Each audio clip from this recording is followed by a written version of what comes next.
Good morning, my dear students. We have completed a basic survey of hydrocarbons and we ended with aromatic hydrocarbon. It is not comprehensive, but it gives you a basic concept of behavior of hydrocarbons. Today we enter into another unit. The previous chapter was hydrocarbon. Today I take hydrogen. When we write hydrogen, when we talk about hydrogen, when we think about hydrogen,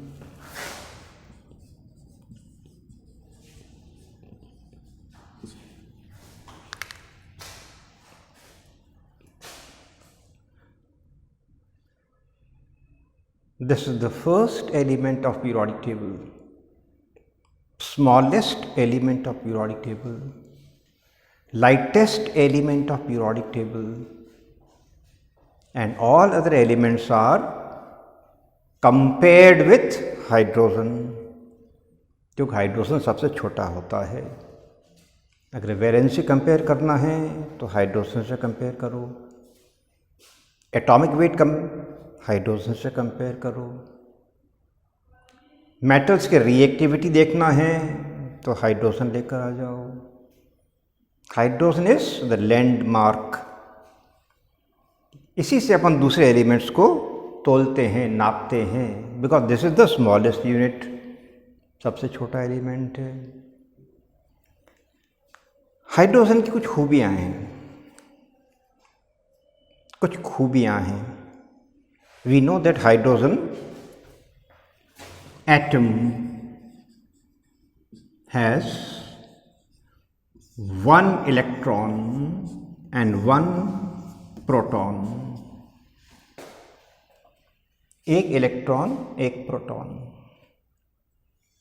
and it has got only first orbit.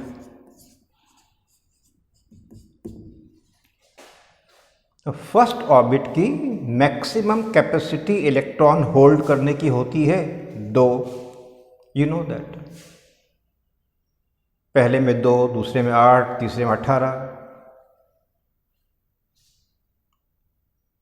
तो by nature hydrogen is unstable, मतलब reactive. Unstable reactive because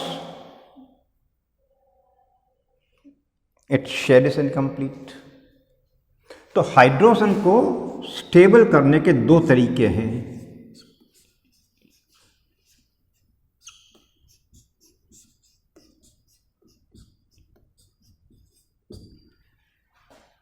या तो ये electron ले ले, और ले लेगा तो 2 हो जाएंगे, फर्स्ट ऑर्बिट कंप्लीट हो जाएगा. या इलेक्ट्रॉन दे दे तो कुछ भी नहीं बचेगा. या तो हम पूरे खाली हो जाएं या पूरे भर जाएं. या हम पूरे भर गए हैं या हम पूरे खाली हो गए हैं. तो हाइड्रोजन में दोनों गुण होते हैं, इलेक्ट्रॉन लेने का, इलेक्ट्रॉन देने का. इसीलिए पीरियोडिक टेबल में जो पहले बनाई थी लोगों ने, हाइड्रोजन को हैलोजन के साथ भी रखा गया था और एल्कली मेटल के साथ भी रखा गया था.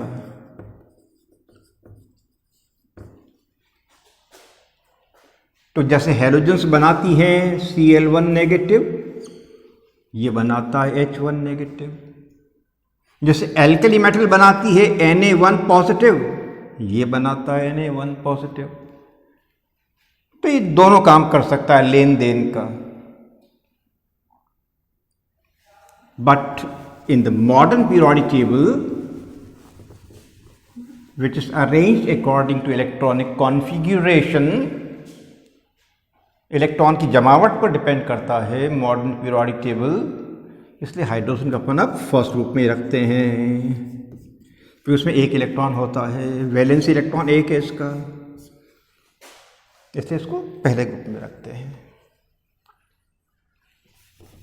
दूसरी इंपॉर्टेंट प्रॉपर्टी हाइड्रोजन क्या है जो हमें जानना चाहिए?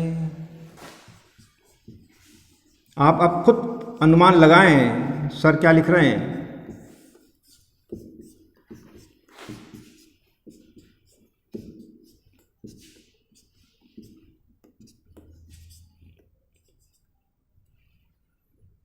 हाइड्रोजन 3 प्रकार की होती है और तीनों का एटॉमिक नंबर सेम होता है।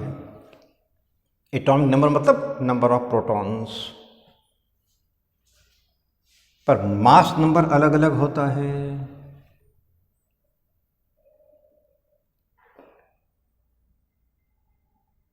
ध्यान से सुनना है।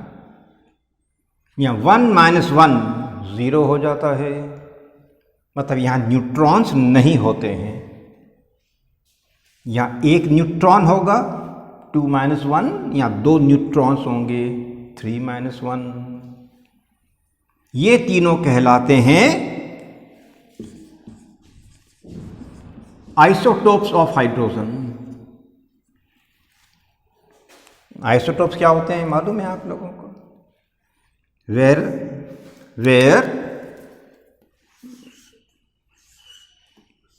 atomic number is same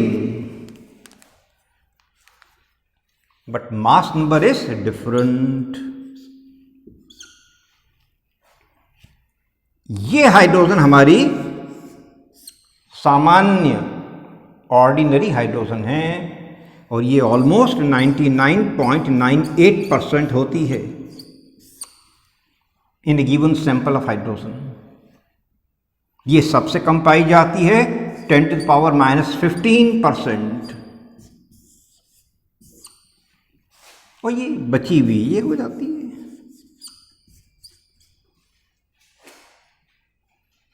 इसका एक और सिंबल है, इसको डी के नाम से पुकारते हैं, इसको टी के सिंबल से पुकारते हैं और ये एच है ही है हमारा। तो सबसे सिंपलेस्ट हाइड्रोजन है जो सबसे ज़्यादा पाई जाती है, उसे अपन कहते हैं प्रोटियम। प्रोटियम। अब इन दोनों के एक्सपांडेड नेम आप पता लगाएं कि D stands for what, T stands for what. और एक चीज और याद कर लें आज, जैसे जैसे नंबर ऑफ न्यूट्रॉन्स बढ़ते जाते हैं आइसोटोप में, जैसे जैसे इसमें 2 न्यूट्रॉन है, यहाँ 1 न्यूट्रॉन है, यहाँ 0 न्यूट्रॉन है, जैसे जैसे नंबर ऑफ न्यूट्रॉन बढ़ते जाते हैं आइसोटोप में, वो आइसोटोप अनस्टेबल होता जाता है। अनस्टेबल, भारी हो गया बहुत ज़्यादा। तो ये बहुत ज़्यादा अनस्टेबल है और अनस्टेबल एटम्स का अपन क्या नाम देते हैं? Radio active element. ये डिसइंटीग्रेट हो जाते हैं, अपने आप टूट जाते हैं। तो ये जो टी है, जिसको एक खास नाम आप ढूंढेंगे, it is very short lived, बहुत कम समय स्थायी रह पाता है, हाईली रेडियो एक्टिव है। इसका एक बहुत इंपॉर्टेंट उपयोग है न्यूक्लियर रिएक्टर्स में, पता लगाएं। ये अपना सामान्य हाइड्रोजन है। अब मैं आपको आखिरी चीज करा रहा हूं इस यूनिट के बारे में आज के लेसन में। हाइड्रोजन मॉलिक्यूल, सामान्य hydrogen molecule, ordinary hydrogen molecule H2 2 से बना हुआ है। ये 2 एटम है हाइड्रोजन के जुड़े हुए, इसमें अंदर एक एक प्रोटॉन होगा। और याद रखें, इलेक्ट्रॉन तो घूमता ही घूमता है, प्रोटॉन भी घूमते हैं, स्पिन करते हैं। तो यहां दोनों प्रोटॉन एक ही डायरेक्शन में स्पिन कर रहे हैं। या इसको आप ऐसे भी बना सकते हैं, दोनों प्रोटॉन को एक ही डायरेक्शन में स्पिन करवा सकते हैं। ऐसे हाइड्रोजन के मॉलिक्यूल को कहा जाता है ऑर्थो हाइड्रोजन मॉलिक्यूल, जहां प्रोटॉन का स्पिन देखा जाता है। और दूसरा वाला ये होता है जिसमें ये अपोजिट साइड में स्पिन करते हैं, एक इधर एक इधर, या ऐसे। इसे कहते हैं पैरा हाइड्रोजन।